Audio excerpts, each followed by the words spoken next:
بالخصوص ربیع الاول کا مہینہ اتنا بابرکت ہے کہ اگر کوئی شخص اس مہینے کی تعظیم کرتا ہے، اس مہینے کا ادب کرتا ہے، اس مہینے کو اہتمام سے گزارتا ہے، اس مہینے کی محافل میلاد میں شرکت کرتا ہے، تو یہ عمل بھی اللہ کے ہاں مقبول و محبوب ہے۔ اس بات کو اس روایت سے سمجھیے۔ شیخ محدث احمد بن محمد الفاسی رحمۃ اللہ تعالی علیہ فرماتے ہیں، انوار میلاد النبی میں یہ روایت موجود ہے، فرماتے ہیں کہ خلیفہ ہارون الرشید کے زمانے میں ایک شخص تھا جو انتہائی گناہ گار تھا، لوگ اس سے نفرت کرتے تھے، نیک اعمال بظاہر نہیں کرتا تھا، چھپ کر کرتا ہو تو اللہ بہتر جانے، لیکن لوگوں کے سامنے جو اس کے اعمال تھے وہ اچھے نہیں تھے، لیکن ایک عادت اس کے اندر اچھی تھی۔ کیا؟ شیخ احمد بن محمد فرماتے ہیں کہ جب ربیع الاول کا مہینہ آتا نا، ربیع الاول کا چاند دیکھتا تو اس کی خوشی کی انتہا نہیں ہوتی، وہ اتنا خوش ہوتا تھا، اتنا خوش ہوتا تھا، لوگ کہتے یہ پاگل ہو گیا، لوگ کہتے دیوانہ ہو گیا، لوگ کہتے مجنون ہو گیا، اور بعض اوقات لوگ آ کر اس سے پوچھتے بھائی کیا ہو گیا، کہتا تمہیں نہیں پتا حضور کا میلاد آ گیا، ارے ربیع الاول کا چاند نظر آ گیا ہے، نہیں پتا، یہی تو مہینہ ہے جس کے صدقے کائنات بنی ہے، اسی مہینے کی 12ویں رات ہی تو ہے جس میں کائنات کی اصل حضور صلی اللہ علیہ وسلم اللہ کی بڑی نعمت بن کر دنیا میں آئے، یہی تو مہینہ ہے جس میں ہمارے آقا آئے جن کے صدقے اللہ نے ہمیں پیدا کیا ہے، کیا اس مہینے کی آمد پر بھی میں خوشی نہیں کروں؟ اپنے بدن کے غیر ضروری بال صاف کرتا، نیا لباس پہنتا، خوشبو سے معطر کرتا، اور پورا مہینہ نماز کی پابندی، پورا مہینہ محفل میلاد میں شرکت، درود پاک کی کثرت، اور جہاں جہاں سنتا کہ وہاں محفل میلاد ہو رہی ہے، بلائے نہ بلائے محفل میلاد میں شریک ہو جاتے۔ یہ عمل چاہیں تو ہم بھی کر سکتے ہیں، پورا مہینہ نماز کی پابندی ہو، گناہوں سے بچنے کی کوشش ہو، آقا صلی اللہ علیہ وسلم کی محفل میلاد میں ہماری شرکت ہو، صرف یہ سوچ کر کہ ہو سکتا ہے میرے آقا میرے کسی عمل سے راضی ہو جائے، ہو سکتا ہے اللہ کو میری ادا یہ پسند آ جائے۔ شیخ احمد بن محمد الفاسی علیہ رحمہ فرماتے ہیں کہ لوگ اسے جو بھی کہتے نا وہ سنی انسنی کر دیتا، مگر وہ اپنے عشق میں محبت میں پورا ربیع الاول کا مہینہ گزارتا، نماز بھی پڑھ رہا ہے، تلاوت قرآن بھی کر رہا ہے، ذکر بھی کر رہا ہے، درود و سلام بھی پڑھ رہا ہے، توبہ استغفار بھی کر رہا ہے، اپنے نبی کی آمد پر خوش ہے، بس جشن منا رہا ہے، خوشی کی انتہا نہیں ہے، جہاں سنتا کہ محفل میلاد ہو رہی ہے اس میں جا کے شرکت کرتا۔ اس کا انتقال ہوا، خلیفہ ہارون الرشید بہت بڑے اسلامی لیڈر گزرے ہیں، فرماتے ہیں کہ میں اپنے محل میں بیٹھا تھا کہ ایک بزرگ میرے محل میں داخل ہوئے اور انہوں نے آ کر مجھے پیغام دیا کہ اٹھیے، آپ کے علاقے میں آپ کی سلطنت میں فلاں شخص کا انتقال ہوا ہے، وہ اللہ کے ہاں مقبول ہو گیا ہے، اٹھیے اور اس کی نماز جنازہ میں چلیے۔ خلیفہ ہارون الرشید فرماتے کہ میں نے جب تحقیق کی، لوگوں سے معلومات کی، تو پتہ چلا کہ وہ شخص تو گناہ گار تھا، بظاہر کوئی بھی نیک عمل نہیں کرتا تھا، لوگوں سے جب اس کے بارے میں پوچھا تو لوگوں نے کہا ہاں تھا تو ایسا، مگر اچھی عادت یہ تھی کہ ربیع الاول کا مہینہ نبی کا میلاد مناتا تھا، نبی کا ذکر کرتا تھا، نبی سے بڑی محبت، پورے مہینے میں نبی کا دیوانہ بن جاتا تھا، نبی کا عاشق بن جاتا تھا، یہ عمل تھا۔ لوگ اسے برا بلا کہتے، تانے کہتے، مگر وہ پرواہ نہیں کرتا تھا اور اپنے عمل کو پورا مہینہ بڑی محبت سے گزار دیتا اور جاری رکھتا تھا۔ خلیفہ ہارون الرشید کہتے ہیں جب بزرگ نے آ کر مجھے پیغام دیا تو میں نے سلطنت میں اعلان کروایا، اس کی نماز جنازہ پڑھی، اس کے لیے بخشش کی دعا کی اور اسے میں نے قبر میں اتروایا۔ وقت کا حاکم، وہ بھی اسلامی لیڈر ہو، اسلامی بادشاہ ہو،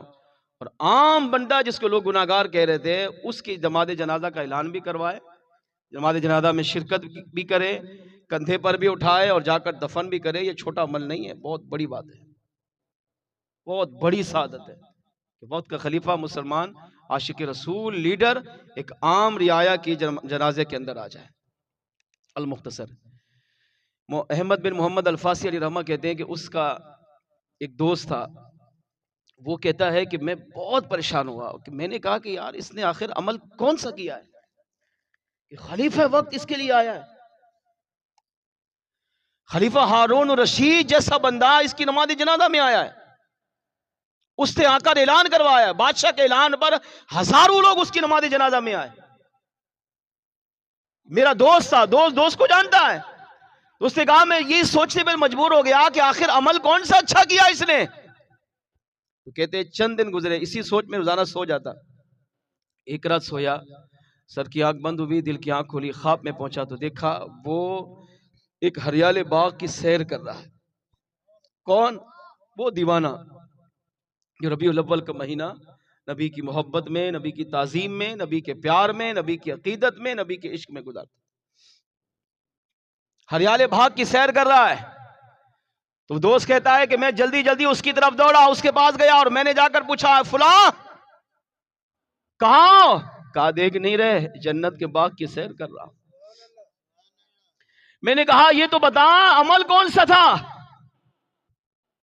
تو میرا دوست تھا، میں تمہیں بہتر جانتا ہوں، میں نے تم میں بظاہر کوئی ایسا عمل نہیں دیکھا کہ جس پر میں یقین کر سکوں کہ اللہ کریم نے تیری بخشش فرما دی۔ تیرے نماز جنازہ کا اعلان خلیفہ ہارون رشید کر رہا ہے، وہ خود شرکت کر رہا ہے، لوگوں کو دعوت دے رہا ہے، اتنے پروٹوکول کے ساتھ تیرا جنازہ اٹھایا گیا، لوگوں نے بڑی محبت عقیدت سے تجھے دفن کیا، بتا تو صحیح عمل کون سا تھا؟ تو احمد بن محمد الفاسی علیہ رحمہ کہتے ہیں اس نے کہا میرے پاس کوئی عمل ایسا نہیں تھا، اگر اللہ کو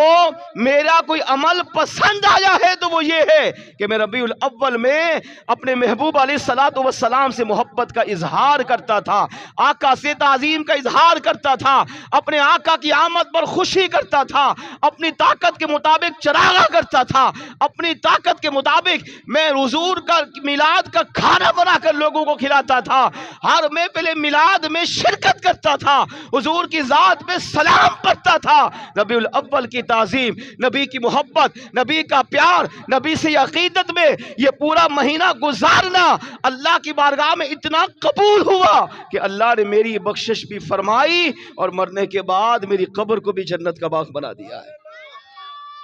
وہ شخص جو گناہگار ہے، بدکار ہے، فاسق فاجر ہے، جس کو دنیا برا سمجھتی ہے، وہ ربیع الاول کا مہینہ اگر نبی کی محبت میں گزارے، نبی کی تعظیم میں گزارے، نبی کے پیار میں گزارے، نبی کی محبت میں گزارے، نبی کے عشق میں گزارے، ارے اس پر کرم نوازی ہو سکتی ہے تو کیا حضور کے عاشق پہ نہیں ہو سکتی؟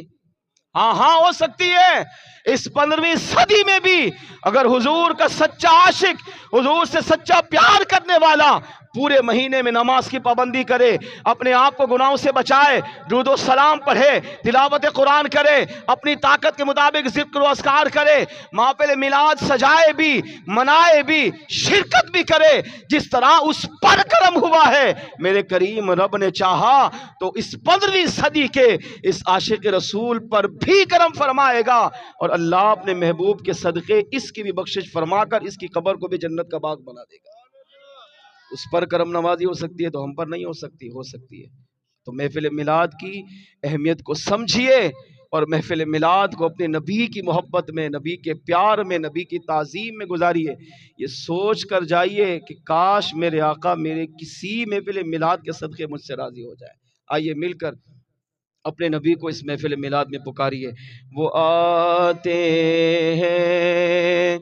وہ آئیں گے، وہ آتے ہیں، وہ آئیں گے، بلانا ہم نہ چھوڑیں گے، نبی کی یاد کی محفل سجانا ہم نہ چھوڑیں گے، یہ نعرہ یا رسول اللہ لگانا ہم نہ چھوڑیں گے، کہو تو چھوڑ دیں گے ہم جہاں کی محفل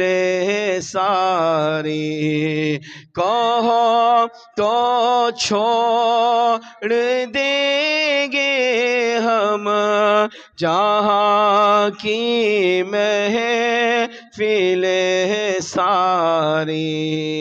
مگر میلاد کی محفل سجانا ہم نہ چھوڑیں گے۔ وہ آتے ہیں وہ آئیں گے بلانا، پکارا جب مصیبت میں چلے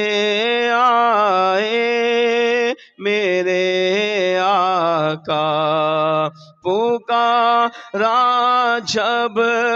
مصیبت میں چلے آئے میرے آقا، وہ آتے ہیں وہ آئیں گے، واللہ وہ آتے ہیں وہ آئیں گے بلانا ہم نہ چھوڑیں گے۔